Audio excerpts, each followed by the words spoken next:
ನಮಸ್ಕಾರ ಸ್ನೇಹಿತರೆ, ಕಲರ್ಸ್ ಕನ್ನಡದ ಜನಪ್ರಿಯ ಧಾರಾವಾಹಿಗಿರುವ ಭಾಗ್ಯಲಕ್ಷ್ಮಿ ಧಾರಾವಾಹಿಯು ಕೊನೆಗೂ ತನ್ನ ಕತೆಗೆ ಅಂತಿಮ ವಿರಾಮವನ್ನು ನೀಡಿದೆ.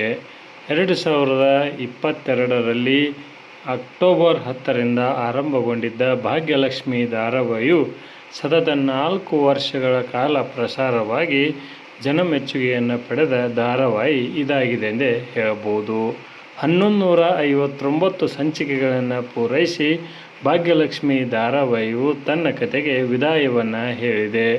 ಭಾಗ್ಯಲಕ್ಷ್ಮಿ ಧಾರಾವಾಹಿಯು ಕನ್ನಡ ಕಿರುತೆರೆಯಲ್ಲಿ ಹೊಸ ಛಾಪನ್ನು ಮೂಡಿಸಿ ಹೊಸ ದಾಖಲೆಗಳನ್ನು ನಿರ್ಮಿಸಿ ಇದೀಗ ತನ್ನ ಕತೆಗೆ ವಿದಾಯವನ್ನು ಹೇಳಿದೆ ಎಂದೇ ಹೇಳಬಹುದು. ಸ್ವಂತ ಕತೆಯನ್ನು ಆಧಾರಿತ ಚಿತ್ರಣವನ್ನು ಕನ್ನಡದ ಪ್ರೇಕ್ಷಕರಿಗೆ ನೀಡಿದ ಭಾಗ್ಯಲಕ್ಷ್ಮಿ ಸೀರಿಯಲ್ ತಂಡ ಹಾಗೂ ಕಲರ್ಸ್ ಕನ್ನಡದವರಿಗೆ ಪ್ರೇಕ್ಷಕರಿಂದ ಅಭಿನಂದನೆಯನ್ನು ಸಲ್ಲಿಸಬೇಕಾಗುತ್ತದೆ.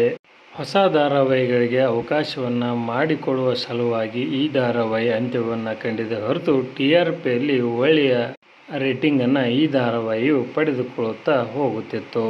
ಇನ್ನು ಅಂತಿಮ ಸಂಚಿಕೆಯಲ್ಲಿ ತಾಂಡವ್ ಅವರು ಮಿಸ್ ಆಗಿದ್ದಾರೆ. ಮುತ್ತ ಎಲ್ಲ ಕಲಾವಿದರು ಈ ಧಾರಾವಾಹಿಗೆ ವಿದಾಯವನ್ನು ತಿಳಿಸಿದ್ದಾರೆ.